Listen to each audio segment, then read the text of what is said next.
थांब थांब असता नाही आधी बसून बघा. नमस्कार मंडळी. जोरदार पाऊस पडता म्हणा आता चंडीचे मासे चढलेत म्हणा मी या वडाकी बिडाकी घेऊन मासे धरू चालले. चला तर तुमका दाखवायचे चंडीचे मासे कसे धरतात ते.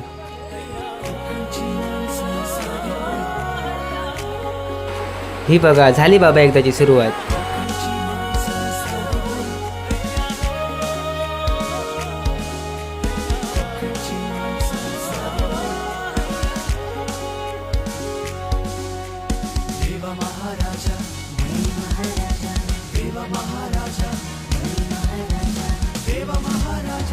हा ह्यो बघा केदो मोठो. माहेरला जाते गो नाखवा, गोमू माहेरला जाते.